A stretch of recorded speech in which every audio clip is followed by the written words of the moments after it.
ನಮಸ್ಕಾರ, ಫಸ್ಟ್ ಟ್ಯೂಬ್ನ ಮತ್ತೊಂದು ವಿಡಿಯೋಗೆ ಸ್ವಾಗತ.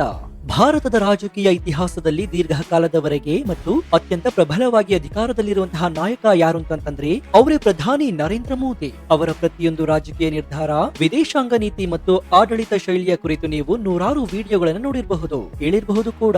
ಆದ್ರೆ ಇವತ್ತು ನಾವು ಒಂದು ಸಂಪೂರ್ಣ ಭಿನ್ನವಾದ ಮತ್ತು ಅತ್ಯಂತ ಕುತೂಹಲಕಾರಿ ವಿಚಾರದ ಬಗ್ಗೆ ಬೆಳಕನ್ನು ಚೆಲ್ತಾ ಇದ್ದೀವಿ. ಅದುವೇ ನರೇಂದ್ರ ಮೋದಿ ಅವರ ವೈಯಕ್ತಿಕ ಸಂಪತ್ತಿನ ಪಯಣ.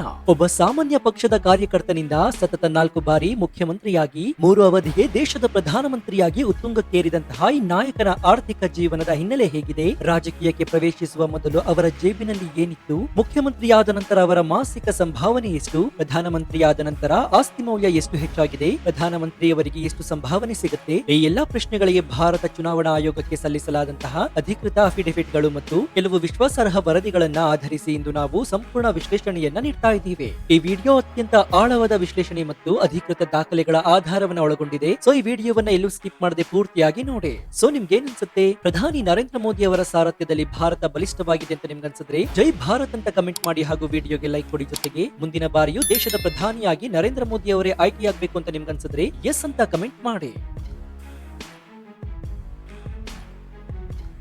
ಯಾವುದೇ ನಾಯಕರ ಆರ್ಥಿಕ ಪಯಣವನ್ನ ಅರ್ಥ ಮಾಡಿಕೊಳ್ಳುವ ಮೊದಲು ಭಾರತದಲ್ಲಿ ಚುನಾವಣಾ ಅಭ್ಯರ್ಥಿಗಳು ಮತ್ತು ಸಂಪತ್ತನ್ನು ಹೇಗೆ ಘೋಷಿಸುತ್ತಾರೆ ಎಂಬುದರ ಕಾನೂನು ಹಿನ್ನೆಲೆಯನ್ನ ತಿಳಿದುಕೊಳ್ಳುವುದು ಅತ್ಯಗತ್ಯ. 2000ರ ದಶಕದ ಆರಂಭದಲ್ಲಿ ಭಾರತದಲ್ಲಿ ರಾಜಕೀಯ ಅಭ್ಯರ್ಥಿಗಳು ತಮ್ಮ ಆಸ್ತಿ ಮತ್ತು ಹೊಣೆಗಾರಿಕೆಯನ್ನ ಸಾರ್ವಜನಿಕವಾಗಿ ಘೋಷಿಸುವುದು ಕಡ್ಡಾಯವಾಯಿತು. ಭಾರತದ ಚುನಾವಣಾ ಆಯೋಗವು ಅಭ್ಯರ್ಥಿಗಳು ತಮ್ಮ ಶೈಕ್ಷಣಿಕ ಅರ್ಹತೆ, ಕ್ರಿಮಿನಲ್ ಪ್ರಕರಣಗಳು, ಪತ್ನಿ ಸಂಗಾತಿಗೆ ಸೇರಿದ ಇಡೀ ಕುಟುಂಬದ ಚರಾಸ್ತಿ ಮತ್ತು ಸ್ಥಿರಾಸ್ತಿಯ ವಿವರವನ್ನ ನಿಖರವಾಗಿ ಪ್ರಮಾಣ ಪತ್ರದ ಮೂಲಕ ಸಲ್ಲಿಸುವುದು ಕಡ್ಡಾಯಗೊಳಿಸಿತು. ಈ ಪ್ರಕ್ರಿಯೆಯು ಪ್ರಜಾಪ್ರಭುತ್ವದಲ್ಲಿ ಪಾರದರ್ಶಕತೆ ಮತ್ತು ಉತ್ತರದಾಯಿತ್ವವನ್ನ ಹೆಚ್ಚಿಸುವ ಒಂದು ಮಹತ್ವದ ಹೆಜ್ಜೆಯಾಗಿದೆ. ಇನ್ನು ನರೇಂದ್ರ ಮೋದಿ ಅವರು ಸುಮಾರು 1985ರಲ್ಲಿ ರಾಷ್ಟ್ರೀಯ ಸ್ವಯಂ ಸೇವಕ ಸಂಘ ಅಂದ್ರೆ RSS ನ ಪ್ರಚಾರಕರಾಗಿ ಮತ್ತು ನಂತರ 1998ರಲ್ಲಿ ಭಾರತೀಯ ಜನತಾ ಪಾರ್ಟಿ ಅಂದ್ರೆ ಬಿಜೆಪಿ ಸಂಘಟನಾ ಪ್ರಧಾನ ಕಾರ್ಯದರ್ಶಿಯಾಗಿ ರಾಜಕೀಯದ ಶ್ರೇಣಿಗೆ ಏರಿದ್ರು. ಈ ಅವಧಿಯು ಅವರ ಜೀವನದ ಅತ್ಯಂತ ನಿರ್ಣಾಯಕ ಘಟ್ಟವಾಗಿತ್ತು. ಒಬ್ಬ ಸಾಂಸ್ಥಿಕ ಕಾರ್ಯಕರ್ತನಾಗಿ ಅವರು ಸೇವೆಯಲ್ಲಿ ತೊಡಗಿಸಿಕೊಂಡಿದ್ರು. RSS ನ ಪ್ರಚಾರಕರಾಗಿ ಮತ್ತು ಪಕ್ಷದ ಸಂಘಟನೆಕಾರರಾಗಿ ಅವರಿಗೆ ಯಾವುದೇ ನಿಯಮಿತವಾದಂತಹ ಸರ್ಕಾರಿ ವೇತನ ಇರಲಿಲ್ಲ.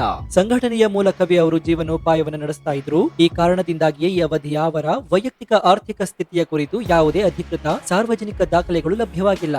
ಅವರ ವೈಯಕ್ತಿಕ ಸಂಪತ್ತು ಇದ್ದರೂ ಸಹ ಕನಿಷ್ಠ ಮಟ್ಟದಲ್ಲಿತ್ತು ಅಂತ ಅವರ ಸಾರ್ವಜನಿಕ ಸೇವೆಯ ಬದ್ಧತೆಯಿಂದ ಸ್ಪಷ್ಟವಾಗುತ್ತೆ. ಇನ್ನು ನರೇಂದ್ರ ಮೋದಿ ಅವರ ಸಂಪತ್ತಿನ ಪಥದಲ್ಲಿ ಅತ್ಯಂತ ಮಹತ್ವದ ದಾಖಲೆ ಅಂದ್ರೆ ಅದು ಅಕ್ಟೋಬರ್ 2001ರಲ್ಲಿ ಗುಜರಾತ್ನ ಮುಖ್ಯಮಂತ್ರಿಯಾಗಿ ನೇಮಕಗೊಂಡ ನಂತರ 2002ರಲ್ಲಿ ರಾಜಕೋಟ್ ವಿಧಾನಸಭಾ ಕ್ಷೇತ್ರದಿಂದ ಶಾಸಕರಾಗಿ ಆಯ್ಕೆಯಾಗಲು ಸಲ್ಲಿಸಿದ ಮೊದಲ ಚುನಾವಣಾ ಅಫಿಡವಿಟ್. ಈ ದಾಖಲೆಯಲ್ಲಿ ಸ್ಥಿರಾಸ್ತಿ ಅಂದ್ರೆ ವೈಯಕ್ತಿಕ ಭೂಮಿ ಅಥವಾ ಕಟ್ಟಡಗಳು ವಿಭಾಗದಲ್ಲಿ ಘೋಷಿಸಿದ ಮೌಲ್ಯವು 0 ಅಂತ ನಮೂದಿಸಲಾಗಿತ್ತು. ಇದು ಅತ್ಯಂತ ಮಹತ್ವದ ಅಂಶವಾಗಿದೆ. ದಶಕಗಳ ಕಾಲ ಸಾರ್ವಜನಿಕ ಸೇವಾ ಜೀವನದಲ್ಲಿ ಭಾಗಿಯಾಗಿದ್ದರೂ ಕೂಡ ರಾಜ್ಯದ ಮುಖ್ಯಸ್ಥರಾಗಿ ಅಧಿಕಾರ ವಹಿಸಿಕೊಂಡಂತಹ ಸಮಯದಲ್ಲೂ ಕೂಡ ಅವರ ಹೆಸರಿನಲ್ಲಿ ಯಾವುದೇ ಖಾಸಗಿ ರಿಯಲ್ ಎಸ್ಟೇಟ್ ಇರಲಿಲ್ಲ. ಇನ್ನು ಅವರ ವಿರುದ್ಧ ಯಾವುದೇ ಕ್ರಿಮಿನಲ್ ಪ್ರಕರಣಗಳು ಕೂಡ ಇರಲಿಲ್ಲ. ಅವರು ಯಾವುದೇ ವೈಯಕ್ತಿಕ ವಾಹನಗಳಾಗ್ಲಿ ಅಥವಾ ಕಾರ್ಗಳಾಗ್ಲಿ ಹೊಂದಿಲ್ಲ ಅಂತ ಕೂಡ ಘೋಷಿಸಲಾಗಿತ್ತು. ಹಾಗಾದ್ರೆ ಈ ಶೂನ್ಯ ಘೋಷಣೆಯ ಅರ್ಥವೇನು? ಇವರು ಅವರ ನಂತರದ ಸಂಪತ್ತಿನ ಮೂಲವು 2002ರ ನಂತರದ ಅಧಿಕೃತ ಸರ್ಕಾರಿ ಸೇವೆಯ ವೇತನದಿಂದಾಗಿ ಮಾತ್ರ ಪ್ರಾರಂಭವಾಯಿತು ಅಂತ ಸ್ಪಷ್ಟವಾಗಿ ಸೂಚಿಸಲಾಗುತ್ತೆ. ರಾಜಕೀಯ ನಾಯಕರು ಅಧಿಕಾರಕ್ಕೆ ಬರುವ ಮೊದಲೇ ಅಪಾರ ಸಂಪತ್ತನ್ನು ಹೊಂದಿರ್ತಾರೆ ಎಂಬಂತಹ ಸಾಮಾನ್ಯ ನಂಬಿಕೆಗೆ ಇದು ಒಂದು ಅಪರಾಧವಾಯಿತು. ಇದು ಅವರ ರಾಜಕೀಯ ನಿರೂಪಣೆಗೆ ಬಲ ತುಂಬುತ್ತೆ. ಒಬ್ಬ ಸಾಮಾನ್ಯ ವ್ಯಕ್ತಿ ಸಾಧಾರಣ ಆರ್ಥಿಕ ಸ್ಥಿತಿಯಿಂದಲೇ ನಾಯಕತ್ವಕ್ಕೆ ಏರಿದರು ಎಂಬುದನ್ನ ಈ ಘೋಷಣೆಯು ದೃಢೀಕರಿಸುತ್ತೆ. ಇನ್ನು ನರೇಂದ್ರ ಮೋದಿ ಅವರ ಆರ್ಥಿಕ ಜೀವನದ ಏಕೈಕ ಮತ್ತು ಸ್ಥಿರವಾದಂತಹ ಮೂಲವಂದ್ರೆ ಅದು ಅವರ ಅಧಿಕೃತ ಸರ್ಕಾರಿ ವೇತನ ಮತ್ತು ಭತ್ಯೆಗಳು. ನರೇಂದ್ರ ಮೋದಿ ಅವರು ಗುಜರಾತ್ ಮುಖ್ಯಮಂತ್ರಿಯಾಗಿ 2001ರಿಂದ 2014ರವರೆಗೆ ಅಧಿಕಾರವನ್ನು ವಹಿಸಿಕೊಂಡಿದ್ರು. ಭಾರತದಲ್ಲಿ ರಾಜ್ಯ ಮುಖ್ಯಮಂತ್ರಿಗಳ ವೇತನವು ರಾಜ್ಯದಿಂದ ರಾಜ್ಯಕ್ಕೆ ಬದಲಾಗುತ್ತೆ. ಗುಜರಾತ್ನ ಮುಖ್ಯಮಂತ್ರಿಯಾಗಿ ಅವರು ತಮ್ಮ ವಾರ್ಷಿಕ ವೇತನ, ಭತ್ಯೆಗಳು ಮತ್ತು ಇತರ ಸವಲತ್ತುಗಳನ್ನು ಪಡೆದಿದ್ರು. ಈ 13 ವರ್ಷಗಳ ಅವಧಿಯಲ್ಲಿ ಅವರು ಈ ಆದಾಯದ ಒಂದು ಭಾಗವನ್ನ ನಿರಂತರವಾಗಿ ಉಳಿತಾಯ ಮಾಡುತ್ತಾ ಬಂದಿದ್ದಾರೆ. ಅವರ ಆಸ್ತಿ ಬೆಳವಣಿಗೆಯ ಆರಂಭವು ಈ ಅವಧಿಯ ಉಳಿತಾಯದಿಂದಲೇ ಆಗಿದೆ. 2014ರ ಘೋಷಣೆಯ ಮೊದಲು ಅವರ ಆಸ್ತಿಯಲ್ಲಿ ಪ್ರಮುಖ ಸೇರ್ಪಡೆ ಅಂದ್ರೆ ಗಾಂಧಿನಗರದ ವಸತಿ ನಿವೇಶನದಲ್ಲಿ ಒಂದು ಜಂಟಿ ಮಾಲೀಕತ್ವದ ಪಾಲು. ಇನ್ನು ನರೇಂದ್ರ ಮೋದಿ ಅವರು ಭಾರತದ ಪ್ರಧಾನಿಯಾಗಿ 2014ರಿಂದ ಇಲ್ಲಿಯವರೆಗೂ ಕೂಡ ಅಧಿಕಾರವನ್ನು ನಡೆಸ್ತಾ ಇದ್ದಾರೆ. ಪ್ರಧಾನಿಯವರ ಮಾಸಿಕ ವೇತನವು ಮೂಲ ವೇತನ, ವಿವಿಧ ಭತ್ಯೆಗಳು ಅಂದ್ರೆ ಸಂಸದನ ಭತ್ಯೆ, ಸಮಗ್ರ ಭತ್ಯೆ, ಇತರ ಸವಲತ್ತುಗಳನ್ನು ಒಳಗೊಂಡಿರುತ್ತೆ. ಅವರ ಘೋಷಿತ ಸಂಪತ್ತಿನ ಪ್ರಮುಖ ಭಾಗವಾಗಿರುವುದು ಸ್ಥಿರ ಠೇವಣಿಗಳು ಈ ಮಾಸಿಕ ವೇತನದ ನಿರಂತರ ಉಳಿತಾಯ ಮತ್ತು ಅವರ ಮೇಲೆ ಬ್ಯಾಂಕ್ಗಳಿಂದ ಗಳಿಸಿದಂತಹ ಬಡ್ಡಿಯನ್ನ ಪ್ರತಿನಿಧಿಸುತ್ತೆ. ಇದು ಅತ್ಯಂತ ಸರಳ ಮತ್ತು ಪಾರದರ್ಶಕ ಆದಾಯ ಸಂಚಯದ ಭಾಗವಾಗಿದೆ. ನರೇಂದ್ರ ಮೋದಿ ಅವರ ಆರ್ಥಿಕ ನಿರ್ವಹಣೆಯ ಅತ್ಯಂತ ವಿಶಿಷ್ಟ ಲಕ್ಷಣವೆಂದರೆ ಅವರ ಸಂಪತ್ತಿನ ಬಹುಪಾಲು ದ್ರವ್ಯ ಆಸ್ತಿಯಲ್ಲಿ ಇರುವುದು. 2024ರ ಅಫಿಡವಿಟ್ ನ ಪ್ರಕಾರ ಇವರ ಒಟ್ಟು ಘೋಷಿತ ಆಸ್ತಿ 3.02 ಕೋಟಿ, ದ್ರವ್ಯ ಆಸ್ತಿ ಸುಮಾರು 2.99 ಕೋಟಿ, ಸ್ಥಿರ ಠೇವಣಿ ಪಾಲು ಅಂದ್ರೆ ಎಫ್ಡಿ ಸುಮಾರು 2.86 ಕೋಟಿ ಮೊತ್ತವು ಭಾರತದ ಅತಿ ದೊಡ್ಡ ಸಾರ್ವಜನಿಕ ವಲಯದ ಬ್ಯಾಂಕ್ ಆದ ಸ್ಟೇಟ್ ಬ್ಯಾಂಕ್ ಆಫ್ ಇಂಡಿಯಾ ಅಂದ್ರೆ ಎಸ್ಬಿಐ ನಲ್ಲಿ ಸ್ಥಿರ ಠೇವಣಿಗಳ ರೂಪದಲ್ಲಿ ಸಂಗ್ರಹವಾಗಿದೆ. ಇನ್ನು ಅವರ ಕೈಯಲ್ಲಿನ ನಗದು ಪ್ರಮಾಣವು ಅತ್ಯಲ್ಪ ಅಂತ ಕೂಡ ಹೇಳಬಹುದು, 50,000ಕ್ಕಿಂತ ಕಡಿಮೆ ಅಂತ ಕೂಡ ಘೋಷಿಸಲಾಗಿದೆ. ಇನ್ನು ಅವರು ಯಾವುದೇ ಖಾಸಗಿ ಕಂಪನಿಗಳ ಷೇರುಗಳು, ಮ್ಯೂಚುವಲ್ ಫಂಡ್ಗಳು ಮತ್ತು ಮಾರುಕಟ್ಟೆ ಆಧಾರಿತ ಹೂಡಿಕೆಯನ್ನ ಹೊಂದಿಲ್ಲ. ಇದು ಅವರ ಹೂಡಿಕೆಯ ನೀತಿ ಸಂಪೂರ್ಣವಾಗಿ ಅಪಾಯ ಮುಕ್ತ ಮತ್ತು ಸಂಪ್ರದಾಯವಾದಿ ಎಂಬುದನ್ನು ತೋರಿಸುತ್ತೆ. ಇನ್ನು 2014ರಲ್ಲಿ ಪ್ರಧಾನಿ ಅಭ್ಯರ್ಥಿಯಾಗಿ ಮೊದಲ ಘೋಷಣೆ ಏನಿತ್ತಂದ್ರೆ ನರೇಂದ್ರ ಮೋದಿ ಅವರ ಒಟ್ಟು ಆಸ್ತಿ ಆ ಸಂದರ್ಭದಲ್ಲಿ 1.62 ಕೋಟಿ ಇತ್ತು.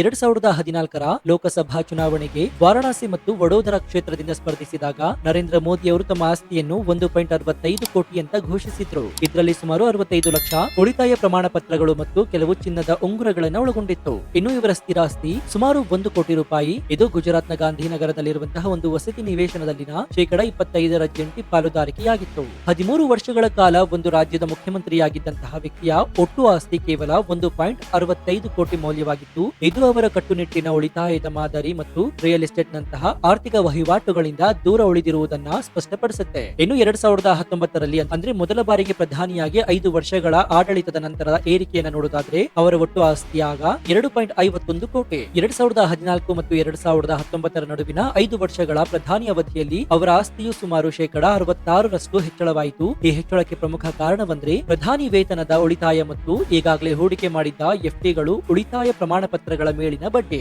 ಇವರ ದ್ರವ್ಯ ಆಸ್ತಿ 1.41 ಕೋಟಿಗೆ ಏರಿಕೆಯಾಗಿದೆ. ಇದು ನಿರಂತರ ಉಳಿತಾಯ ಮತ್ತು ಹೆಚ್ಚಿನ ಬಡ್ಡಿ ದರಗಳ ಫಲಿತಾಂಶವಾಗಿದೆ. ಇನ್ನು ಇವರ ಸ್ಥಿರಾಸ್ತಿ 1.10 ಕೋಟಿ. ಇದು ಗಾಂಧಿನಗರದ ನಿವೇಶನದ ಮೌಲ್ಯದ ಪಾಲು. ಇನ್ನು ಈ 5 ವರ್ಷಗಳ ಅವಧಿಯಲ್ಲಿ ಸಂಪತ್ತು ಸ್ಥಿರವಾಗಿ ಹೆಚ್ಚಾದರೂ ಕೂಡ ಹೂಡಿಕೆಯ ಮಾದರಿಯಲ್ಲಿ ಯಾವುದೇ ಬದಲಾವಣೆಯಾಗಿಲ್ಲ. ಸಂಪೂರ್ಣವಾಗಿ ಕಡಿಮೆ ಅಪರಾಧದ ಸರ್ಕಾರಿ ಯೋಜನೆಗಳು ಮತ್ತು ಬ್ಯಾಂಕ್ ಠೇವಣಿಗಳ ಮೇಲೆ ಅವಲಂಬಿತವನ್ನ ಮುಂದುವರೆಸಿದ್ದರು. ಇನ್ನು 2024ರ ಅಂದ್ರೆ ಹೊಸ ಆರ್ಥಿಕ ಆದಾಯ ಮತ್ತು ಸ್ಥಿರಾಸ್ತಿಯಿಂದ ನಿರ್ಗಮನವನ್ನ ಹೊಂದಿದ್ದು ಈ ಸಮಯದಲ್ಲಿ ಇವರ ಒಟ್ಟು ಆಸ್ತಿ 3.02 ಕೋಟಿ. ಇತ್ತೀಚಿನ 2024ರ ಘೋಷಣೆಯು ಅತ್ಯಂತ ಕುತೂಹಲಕಾರಿ ಬದಲಾವಣೆಯನ್ನ ತೋರಿಸುತ್ತೆ. ದ್ರವ್ಯ ಆಸ್ತಿಯಲ್ಲಿ ಒಟ್ಟು ಆಸ್ತಿಯು ಸುಮಾರು 98.6% ದ್ರವ್ಯ ಆಸ್ತಿಯಾಗಿದೆ, ಅಂದ್ರೆ 2.99 ಕೋಟಿ. ಇನ್ನು ಸ್ಥಿರಾಸ್ತಿ ಶೂನ್ಯವಾಗಿದ್ದು ಗಾಂಧಿನಗರದಲ್ಲಿರುವಂತಹ ಜಂಟಿ ಒಡೆತನದ ನಿವೇಶನವನ್ನ ಅವರು ಮಾರಾಟ ಮಾಡಿದ್ದಾರೆ ಅಥವಾ ಪಾಲುದಾರಿಕೆಗೆ ವರ್ಗಾಯಿಸಿದ್ದಾರೆ. 2002ರಲ್ಲಿ ಶೂನ್ಯ ಸ್ಥಿರಾಸ್ತಿಯೊಂದಿಗೆ ಪ್ರಾರಂಭಿಸಿದ ಪಯಣ 2024ರಲ್ಲಿ ಮತ್ತೆ ಅದೇ ಸ್ವರೂಪಕ್ಕೆ ಮರಳಿದೆ. ಇನ್ನು ಕೇವಲ ಬ್ಯಾಂಕಿಂಗ್ ಹೂಡಿಕೆಯನ್ನು ನೋಡೋದಾದ್ರೆ ಪ್ರಮುಖವಾಗಿ ಎಸ್ಬಿಐಲಿರುವಂತಹ ಸ್ಥಿರ ಠೇವಣಿಗಳು 2.86 ಕೋಟಿ. ಒಬ್ಬ ದಶಕಗಳ ಕಾಲ ಅಧಿಕಾರದ ಉತ್ತುಂಗದಲ್ಲಿರುವಂತಹ ನಾಯಕ ಕೋಟಿಗಟ್ಟಲೆ ಆಸ್ತಿಯನ್ನ ಘೋಷಿಸಿದ್ರು ಕೂಡ ಇದು ಕೇವಲ ಬ್ಯಾಂಕ್ ಠೇವಣಿಗಳು ಮತ್ತು ಬಡ್ಡಿಯ ಸಂಚಲನದ ಫಲಿತಾಂಶವಾಗಿದೆ. ಅವರು ಸಂಪೂರ್ಣವಾಗಿ ರಿಯಲ್ ಎಸ್ಟೇಟ್, ಷೇರು ಮಾರುಕಟ್ಟೆ ಅಥವಾ ಯಾವುದೇ ಇತರ ಆರ್ಥಿಕ ವ್ಯವಹಾರಗಳಿಂದ ತಮ್ಮನ್ನ ದೂರವಿರಿಸಿಕೊಂಡಿದ್ದಾರೆ. ಇನ್ನು ನರೇಂದ್ರ ಮೋದಿ ಅವರ ಹಣಕಾಸು ಪ್ರೊಫೈಲ್ ಅನ್ನ ರಾಜಕೀಯ ವಿಮರ್ಶಕರು ಮತ್ತು ಆರ್ಥಿಕ ತಜ್ಞರು ಆಳವಾಗಿ ಅಧ್ಯಯನ ಮಾಡಿದ್ದಾರೆ. ಈ ಅಧ್ಯಯನದ ಕೇಂದ್ರ ಬಿಂದು ಅವರ ಕಡಿಮೆ ಅಪಾಯದ ಉಳಿತಾಯದ ಮಾದರಿ. ಹಾಗಾದ್ರೆ ಈ ಮಾದರಿಯ ಹಿಂದಿನ ಕಾರಣಗಳು ಏನು ಅಂತ ನೋಡುವುದಾದ್ರೆ ಅದರಲ್ಲಿ ಮೊದಲನೆಯದು ಸುಲಭ ಲೆಕ್ಕ ಪರಿಶೋಧನೆ. ಬ್ಯಾಂಕ್ ಸ್ಥಿರ ಠೇವಣಿಗಳು ಅತ್ಯಂತ ಸರಳ ಮತ್ತು ಪಾರದರ್ಶಕ ಆರ್ಥಿಕ ಸಾಧನೆಗಳಾಗಿವೆ. ಅವುಗಳ ಮೂಲವನ್ನ ಸರ್ಕಾರಿ ವೇತನ ಮತ್ತು ಬೆಳವಣಿಗೆಯನ್ನ ಬಡ್ಡಿ ಸುಲಭವಾಗಿ ಟ್ರ್ಯಾಕ್ ಮಾಡಬಹುದು. ಯಾವುದೇ ಸಂಕೀರ್ಣ ವ್ಯವಹಾರ ವಹಿವಾಟುಗಳು ಅಥವಾ ರಿಯಲ್ ಎಸ್ಟೇಟ್ ವ್ಯವಹಾರಗಳ ಗೊಂದಲ ಇರಲಿಲ್ಲ.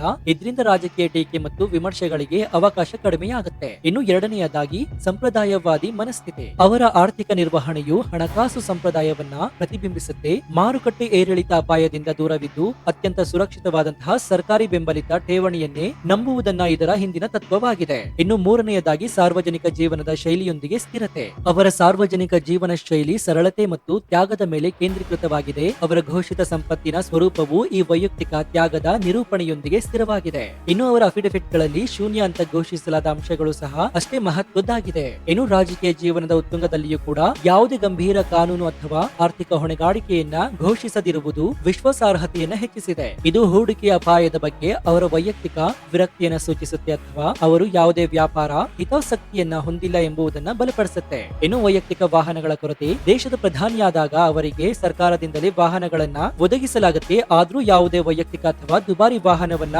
ಹೊಂದಿರದಿರುವುದು ಅವರ ಸರಳ ಜೀವನ ಶೈಲಿಯನ್ನ ಪುನರುಚ್ಚರಿಸುತ್ತೆ.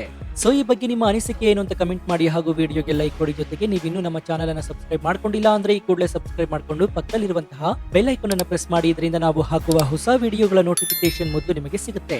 ಇದಾಗಿತ್ತು ಈ ಕ್ಷಣದ ವಿಶೇಷ. ನೋಡ್ತಾ ಇರಿ ಫಸ್ಟ್ ಟ್ಯೂಬ್ ಕನ್ನಡ. ಧನ್ಯವಾದ.